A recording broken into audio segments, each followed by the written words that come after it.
At first glance, they looked like the perfect couple. Emily, with her soft eyes and kind smile, worked remotely as an accountant. She was calm, intelligent, and full of quiet strength, the kind that holds a family together without needing to shout. James, on the other hand, was charismatic and talkative. He had big dreams of making it big in sales. He believed that one day his ambition would pay off. Emily believed it too. They lived in a modest but cozy apartment on the edge of the city. Nothing fancy, but it was theirs. They painted the nursery together, they argued over curtain colors, they even laughed in the kitchen while trying and failing to assemble their baby's crib. It felt real, it felt right. But sometimes, what feels right at the beginning only hides what's wrong beneath the surface. Because behind James's charm was pride, and behind Emily's kindness was a silent burden she hadn't yet noticed she was carrying alone. Marriage wasn't supposed to feel like this. Emily and James shared the same bed, the same kitchen, the same baby.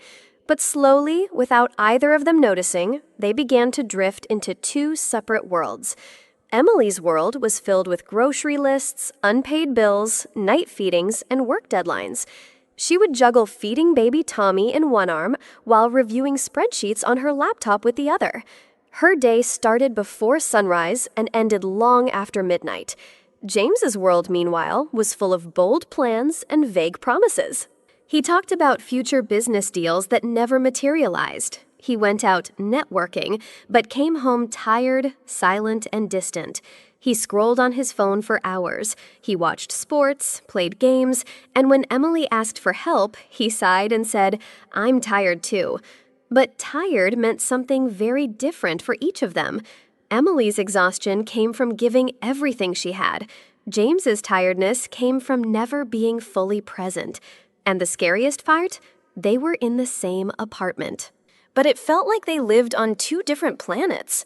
James was always talking about what he could become. He had the language of ambition on his lips. "Just give me time. I've got something big coming. This deal will change everything." But months passed, then a year, and the potential he loved to talk about stayed just that potential. He jumped from job to job, sometimes staying only weeks. Sales didn't work out, real estate fell through, a tech startup went under. But somehow it was never his fault. It was bad timing, or a toxic boss, or the market shifting. Meanwhile, Emily worked steadily, quietly, consistently. She handled every mortgage payment, every grocery trip, every bill. She made sure Tommy had everything he needed. And when the fridge broke, it was Emily who found a technician. When James's phone bill was overdue, she paid it without a word. She didn't complain. She didn't throw it in his face. She just kept the ship afloat while he sat on deck talking about the islands they'd one day discover. But how long can one person paddle while the other only points? If James was the storm, then Margaret was the match that lit it. She didn't live with them, but she was always there, like a shadow that hovered over every meal, every decision, every silence in their home. She'd show up unannounced with sharp perfume and sharper words. And from the moment she crossed the threshold, the temperature in the room dropped. To Margaret, Emily was never enough. Not smart enough, not stylish enough, not good enough for her precious son. She'd walk into Emily's kitchen and sneer, "This is how you keep house?" Glance at the curtains and say, "Tacky." Pick up baby Tommy and mutter, "Why is he so skinny? Doesn't she feed him properly?" She never addressed Emily by name, only she. She doesn't belong here.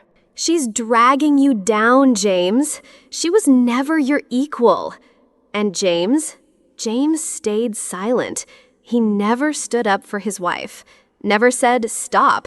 Never said, "That's enough, Mom." Margaret didn't need to scream. Her whispers were enough to poison the air between them. And slowly, those whispers began to sound like truth inside James's mind. It wasn't a scream. It wasn't a slap. It wasn't a public humiliation. It was a whisper in the hallway, a whisper over tea. A whisper James never challenged. "She's a burden, James. Not a wife. Not a real one." Margaret said it with a calm voice, like she was stating a fact, not delivering a wound. And the worst part, James didn't flinch. He didn't argue. He didn't say, "Don't talk about my wife like that." Instead, he just lowered his eyes. And in that tiny silence, Emily's world shifted. Because when someone you love doesn't defend you, doesn't protect you, that silence screams louder than any insult ever could. From that day on, Emily didn't just feel tired. She felt disposable, like she was renting space in a home she had paid for, like she was temporary, replaceable, like the only reason she still existed in that house was because it was convenient. And no one notices when a woman starts fading quietly until she's already gone. Some women have maternity leave. Emily had mortgage payments. While most new mothers were resting, healing, and bonding with their newborns, Emily was doing all of that, plus managing company spreadsheets at 2 a.m. in the dim glow of her laptop. With Tommy asleep on her chest, she balanced formulas and budgets, her eyes sore from lack of sleep. Her day began before dawn with a crying baby. Then came diaper changes, feedings, cleaning bottles, rocking Tommy back to sleep.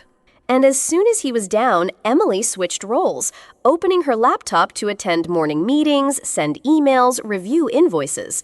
By lunchtime, she was bouncing Tommy on one hip while answering client calls with the other hand. By nightfall, she had washed dishes, folded laundry, bathed the baby, updated monthly reports, and still remembered to reply to her boss's urgent message. James, he was either out or on the couch. He'd say things like, "You're lucky you get to stay home all day," while scrolling his phone. But Emily wasn't staying home. She was working from home, running 2 full-time jobs at once, without a break, without recognition. She was the mother, she was the worker, she was the wife, and she was alone in all 3. The first sign was the silence. James stopped asking how her day was, stopped checking in, stopped noticing when Emily looked exhausted or overwhelmed. He'd walk past her like she was furniture. When she spoke, he barely looked up. And when she asked him to help, just to hold Tommy for 5 minutes, he'd roll his eyes and mutter, "I work too, you know." But did he? Emily worked double, triple what he did, yet she never used it as a weapon. James, however, used his bare minimum as a shield to deflect any responsibility. Then came the blame. He started picking on the smallest things. The laundry wasn't folded the way he liked. Dinner was too bland. Tommy cried too much. The apartment was a mess, even though Emily had cleaned it top to bottom. One night, she was nursing Tommy while replying to an urgent email on her phone. James walked in, glanced at her, and said coldly, "You care more about that laptop than your husband." It wasn't just cold, it was cruel. But Emily didn't respond. Because what do you say when the person who's supposed to be your partner starts treating you like the problem? Margaret didn't knock. She never knocked. She let herself in with the spare key James had given her without asking Emily. Sometimes she came in the morning, sometimes in the middle of dinner. But no matter the hour, one thing was always true. She came to judge. She'd walk in, look around with a sneer and say, "Still living like this?" Or worse, "Poor Tommy. This place is hardly fit to raise a child." She criticized everything Emily's cooking, the couch pillows, even the way Tommy's socks didn't match. Margaret called Emily's parenting lazy, her clothes cheap, and her efforts inadequate. And James, he said nothing. Not when Margaret opened Emily's fridge and said, "What kind of woman feeds her child this garbage?" Not when Margaret told Emily to her face, "I raised James better than to end up with someone like you." The apartment didn't feel like a home anymore. It felt like a stage. And Emily was stuck in a performance she never auditioned for, always criticized, never applauded. Every time Margaret left, she left behind more than her perfume. She left behind shame, silence, and the feeling that Emily didn't belong in her own life anymore. The insult didn't come with yelling. It came during dinner, quiet, casual cutting, like a knife. Emily had just served a hot meal. James sat scrolling through his phone. Margaret, fork in hand, looked at her and said calmly, "Look at yourself. You're not a wife. You're a maid, a live-in babysitter with no say." No one gasped. No one pushed back. James didn't even look up. Emily froze, her hand still holding the serving spoon. Her lips slightly parted, ready to respond, but stunned into silence. It was the kind of moment where time slows, where humiliation fills the room like smoke and you can't breathe. She looked at her clothes stained with baby food, her nails unpolished, bitten, her hair messy bun held with a rubber band, her back aching, her heart numb. And the truth, she did look like a maid, not because she was one, but because no one in that house treated her like anything more. She had become invisible. Useful, yes, but never appreciated. Always needed, never loved. And the worst part? She had begun to believe it. James never said the words. He never outright told Emily, "I'm on my mother's side." But actions, they whisper louder than words, and his silence screamed. When Margaret insulted Emily in front of Tommy James, stayed seated. When Emily asked for support, James brushed her off. When she cried, not with drama, but in quiet frustration, he sighed, rolled over in bed, and pulled the blanket over his head. Over time, he stopped calling Margaret out. Then, he stopped defending Emily altogether. Eventually, he started agreeing. "Mom's just being honest," he once muttered when Emily confronted him. "She has a point." That one sentence shattered something inside her, because now Emily wasn't just unloved, she was outnumbered. There were 3 people in this marriage: her, James, and the ghost of Margaret's opinion always lingering between them. Emily felt like a stranger in her own home, walking on eggshells, afraid to speak, afraid to even breathe too loud. Even Tommy's cries felt like a disruption she had to apologize for.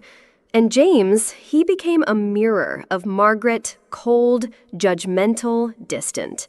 That night, as she stood in the kitchen doing dishes, her back aching, her heart hollow, Emily realized she wasn't just alone in this marriage. She was abandoned inside of it. The table was set the same way it always was. Emily placed the plates down, one for James, one for Margaret, one for herself. Tommy was already asleep in his crib after a long, fussy afternoon. The food was still warm. The lights were dim, the lights were dim, the kitchen clock ticked steadily in the background. Everything looked normal, but something in the air had shifted. James was quiet, but it wasn't the tired silence she had gotten used to. It was heavier, measured, like he was rehearsing something in his mind. Margaret sat straighter than usual, her napkin folded neatly in her lap, her fork clinking against her plate with mechanical precision. She didn't speak either, but she didn't have to. Emily felt it, the tension crawling up her spine like cold fingers. She sat down slowly, her hands trembling just slightly. She tried to eat, but the food tasted like paper. Every movement felt too loud. Every glance felt loaded. And in her gut, she knew something was coming. Not an argument. Not another insult. Something final. The kind of moment that changes everything, quietly, without warning. The kind that doesn't shout, but still leaves you deaf. He put down his fork. That simple motion echoed louder than a scream. James looked up, eyes cold, jaw clenched. "Emily," he said flatly, "we need to talk." She nodded cautiously, her pulse quickening. Margaret paused, pretending to eat, but clearly listening with anticipation. James didn't blink, didn't soften. "You're not good enough for me," he said calmly, like he was stating the weather. "Mom was right. You don't match me. You drag me down." Emily felt her breath leave her body. Not because of what he said, she had heard worse, but because this time it was final. There was no frustration in his voice, no anger, just certainty. "I deserve more," he added. "More than this, more than you." She sat frozen, staring at the man she had once believed in. The man she had fed, clothed, forgiven countless times. And now, he was looking her in the eye and saying she was the problem, that she had never been enough. She opened her mouth to speak, but nothing came out. Because what do you say to someone who finally says what you feared all along? As soon as James finished speaking, the silence snapped like a brittle branch. Margaret put down her wineglass and leaned forward, her voice low but full of venom. "You heard him," she said. "You don't belong here. You never did." Emily didn't move, didn't speak. Margaret's eyes narrowed. "You're a leech, a village girl who latched onto my son for a better life." She laughed bitterly. "And don't you dare talk about working. Your paycheck is nothing. My son deserves a real woman, not some tired excuse with greasy hair and a baby glued to her chest." Emily's chest tightened. The humiliation soaked into her skin. But Margaret wasn't finished. "You've embarrassed this family long enough. Now take your little brat and get out." James said nothing, did nothing, just stared at his plate as if it were the most fascinating object in the world. And in that moment, Emily realized the truth. She was no longer his partner. She was the problem he wanted to erase. There was no shouting, no slamming of doors, no final scream. Only silence. Emily stood up slowly, not rushed, not shaken. Just steady, like someone who had rehearsed this moment in her mind 1,000 times. She looked at James, but he didn't look back. She glanced at Margaret, who sat smugly victorious. Emily said nothing. She walked to the closet, took down the small suitcase she hadn't used in years, folded Tommy's clothes first, one by one, then packed a few of her own. A pair of shoes, some photos, her laptop. She didn't cry. Not because she wasn't hurting, but because there was nothing left to cry for. The grief had already passed. What remained now was clarity. James and Margaret stayed in the living room. Neither followed her. Neither asked her to stop. Because they didn't believe she would really leave. But she did. With one final breath, Emily picked up her sleeping son, slung the bag over her shoulder, and walked to the door. Before she stepped out, she paused, turned around. "I'm leaving," she said calmly. "And I'm never coming back." Then she closed the door. Behind her, two people who never truly saw her. Ahead of her, a life she hadn't yet imagined, but would soon begin. The sound of the door clicking shut behind her was soft, but in Emily's chest it echoed like thunder. She didn't run, she didn't look back. She just walked, step by step, down the narrow stairwell of the apartment she once called home. Her arms ached from holding Tommy, her feet were bare. The hallway smelled like dust and old wood, and yet, with each step, she felt something strange, lighter. She wasn't okay, not yet, but she was free. For the first time in years, there was no one yelling her name, no eyes judging her, no whispered insults following her into every room, just silence, and in that silence was power. Outside, the night air was cold and still. The street was empty. Emily wrapped her coat tighter around Tommy and called a cab to her parents' old address. She didn't cry. She didn't tremble. She just stared at the road ahead as the headlights approached. And deep inside her, beneath the heartbreak, the exhaustion, the years of quiet suffering, something stirred. Not rage, not fear, but something far more dangerous. Resolve. Emily thought the hardest part was over, but some storms don't end when you leave, they chase you. 2 weeks after she left, a letter arrived, an official envelope. Inside, legal paperwork. James was suing her, claiming he was entitled to half the apartment, the one she bought, the one in her name, the one she had paid every single cent of. Emily stared at the papers in disbelief. This wasn't about justice. It wasn't even about property. It was about control. James couldn't handle the fact that she walked away. So now he wanted to punish her the only way he knew how. Take what she built, what she earned, what gave her safety. The man who once told her she was nothing was now fighting for half of everything she had worked for. But Emily didn't panic. Not this time. She folded the letter slowly, looked at her sleeping son, and whispered under her breath, "No, not again." Then she picked up her phone and called her godfather.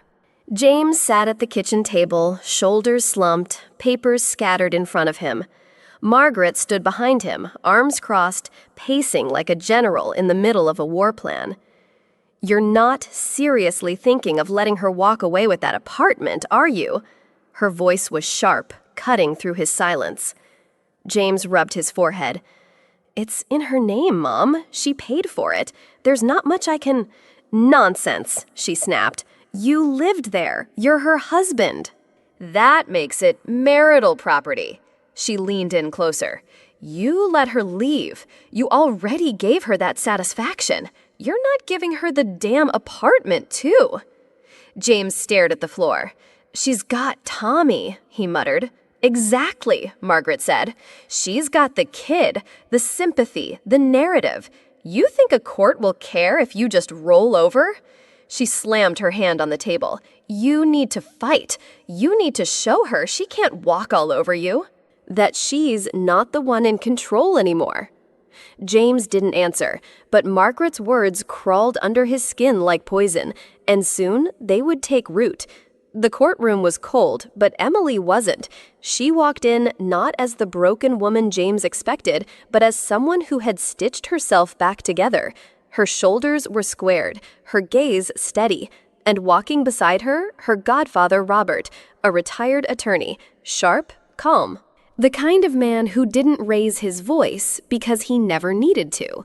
In Emily's hands was a folder, thick, organized, numbered. Inside, bank statements, wire transfers, mortgage documents, utility bills, every financial footprint of a woman who had held her family up while being torn down. She didn't look at James, didn't glance at Margaret. She didn't need to. She knew why she was there. Not to beg, not to plead, but to claim what was rightfully hers. When the judge entered, Emily stood tall. She wasn't there for revenge. She was there for truth. And the truth had paper trails. James's lawyer spoke first. He stood tall, confident, projecting the image of a man defending the true victim. "Your Honor," he began, "my client has contributed in countless non-financial ways to the household. Yes, the mortgage is in Emily's name, but that was a mutual decision. The apartment is clearly marital property." He paused dramatically, glanced at the judge, glanced at the gallery. "Mr. Harrison," the judge asked, "do you have documentation of any financial contributions from your client?" The lawyer hesitated. "No, Your Honor, but—" "So you're asking the court to believe in invisible money?" The judge's voice was calm, sharp. The gallery murmured. Emily didn't flinch.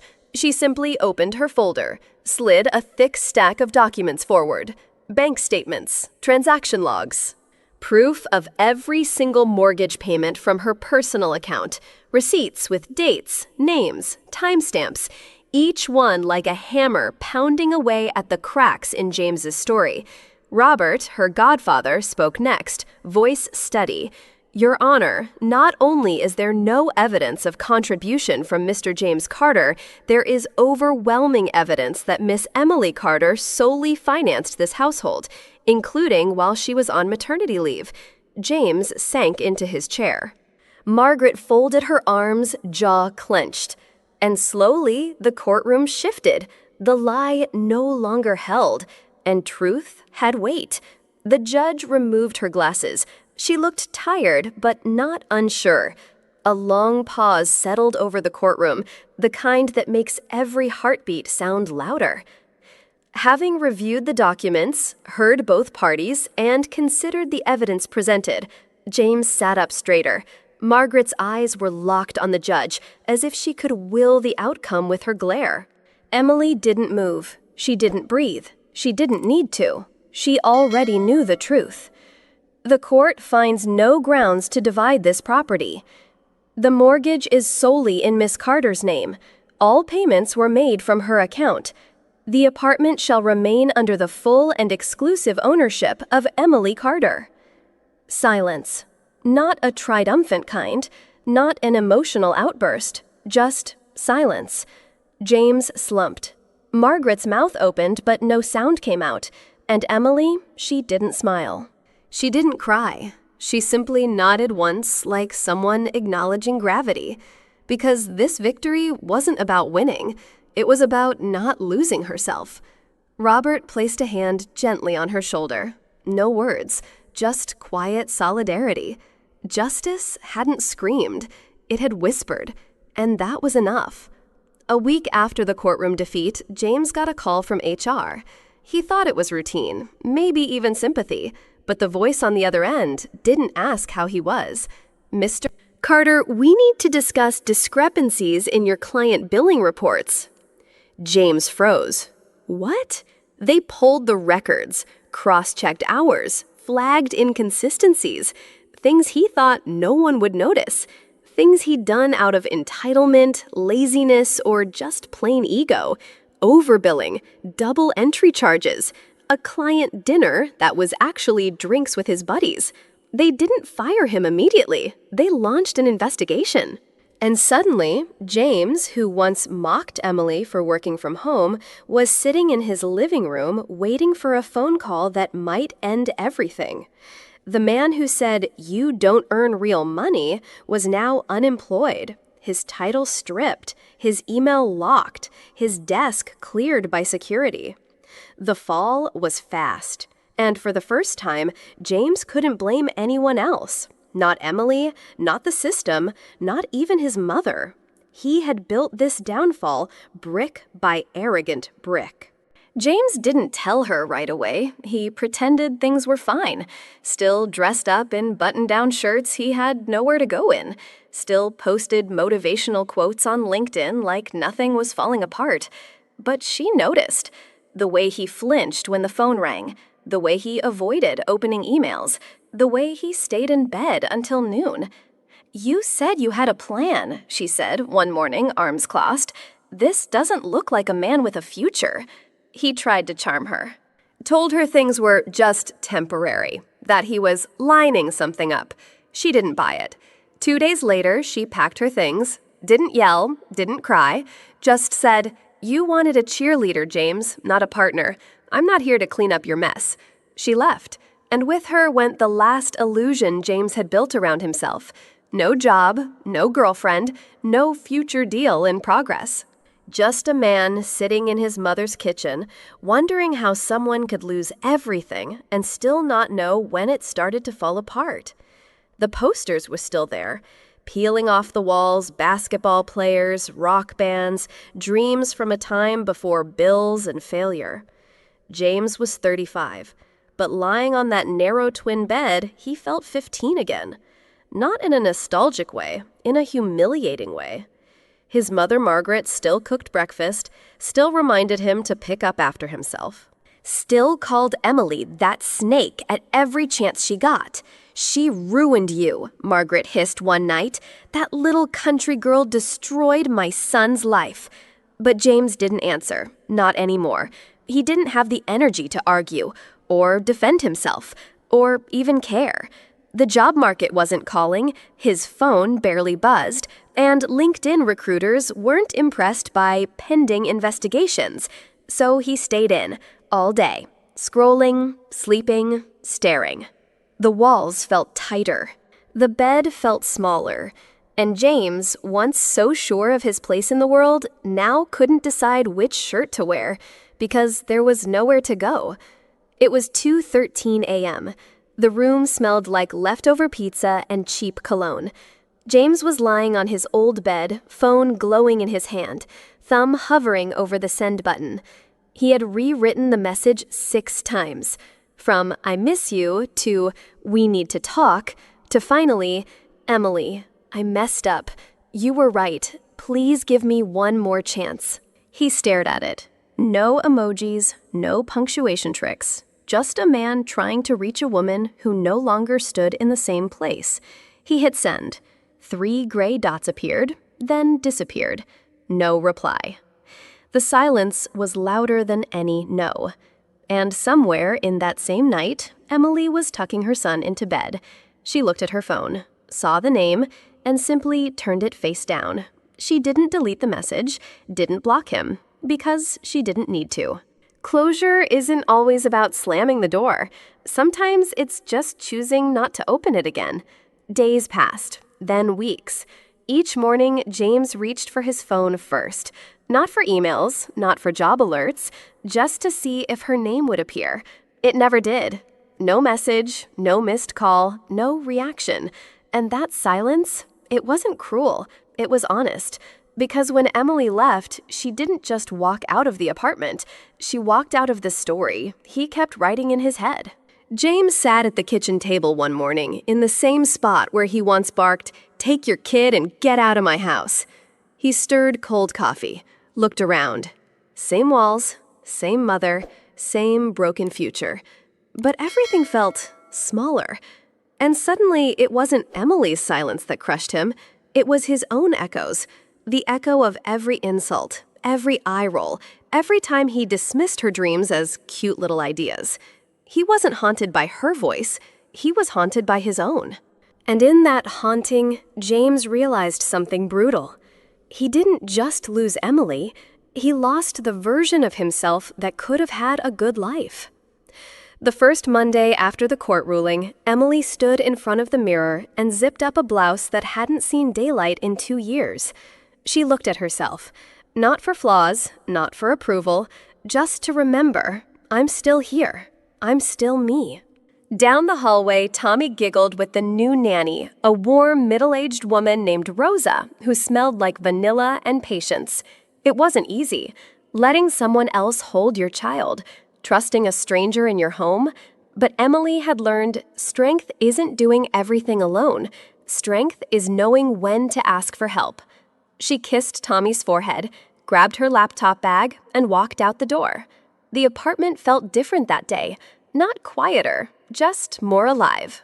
No longer a place of survival, but the starting line of something better. 3 months in, Emily had finished her online certification in digital marketing. 6 months in, she had 3 new clients, small businesses mostly run by women, who said they liked her calm voice and sharp ideas. By the end of the first year, she was making more money than James ever did, not by shouting, not by stepping on anyone, but by building real trust. Her mornings were full of warm light and quiet laughter. She worked from a sunny corner desk with Tommy scribbling dinosaurs beside her. There were hard days, of course. There were moments when the loneliness echoed, but never again did she feel small. By year 3, Emily had bought a new car, taken Tommy on their first vacation, and started mentoring single moms online, just like she once was. Her name was no longer attached to James. She didn't carry his insults or his shadow. She was her own person, a mother, a provider, a survivor, and above all, a woman who chose herself every single day. The job title on her LinkedIn read Senior Financial Strategist, not ex-wife, not single mom, just a woman who built herself from the ground up. Emily now led financial wellness seminars for women. She coached them on budgeting, investing, and letting go of shame. She taught them what no one had taught her, how to protect yourself in love without losing yourself in it. Her new apartment wasn't huge, but it had white walls, tall windows, and a little balcony where she drank coffee at sunrise. She planted basil. She hung photos of her and Tommy at the beach, at the zoo, at their first Christmas without James. Every corner of her home whispered, "You made it." She wasn't rich, but she was free from begging for respect, free from walking on eggshells, free from making herself small to make others comfortable. She hadn't just rebuilt her life, she redesigned it. Emily's weekends were no longer about laundry and damage control. They were about pancakes with Tommy, spontaneous road trips, and Sunday mornings filled with watercolor paints and soft jazz. She enrolled in an adult art class, something she had always wanted but never dared to try. She laughed when her skies turned green and her trees looked like broccoli, because it didn't matter. She wasn't painting for perfection, she was painting for peace. She took Tommy to Thailand over summer break. They fed elephants, tried mango sticky rice, and laughed until their stomachs hurt under the foreign sun. There were no arguments, no tiptoeing around moods, no eggshells on the floor of her days, just her son, and the space to breathe. And the most beautiful thing, she no longer needed to be strong every minute, because now she was safe. Safe in her home, safe in her heart, safe in a life that finally belonged to her. It happened by accident. A friend tagged her in a video, a clip from a podcast interview. Emily's face flashed on screen, her voice calm, her smile unwavering. She was speaking about resilience, single motherhood, and how silence can be louder than any scream. James watched in silence, sitting on the same old couch at his mother's house. The TV flickered. Emily was radiant. She didn't mention him. She didn't need to. Her peace was not a weapon. It was a boundary. Meanwhile, Emily was sipping tea on her balcony, watching the sky turn amber. Tommy was inside reading comics and giggling. She felt the breeze touch her cheek. She remembered everything. The pain, the humiliation, the fear. And then she smiled. Not a vengeful smile. Not a bitter one. A smile of release, a smile of becoming, because the woman she was now didn't need closure. She was the closure. It started with a voice message, then another, then a long email full of, "I was stupid," and "You were right," and "Please just meet me for coffee." James said he had changed, said he had gone to therapy, said he missed Tommy's laugh and the way Emily used to say his name. He talked about the apartment they once shared, how empty his mother's house felt, how nothing tasted the same anymore. He even attached old photos, their wedding day, Tommy's first birthday, a blurry picture of Emily asleep with the baby on her chest. James wasn't threatening, he wasn't demanding, he was just lost.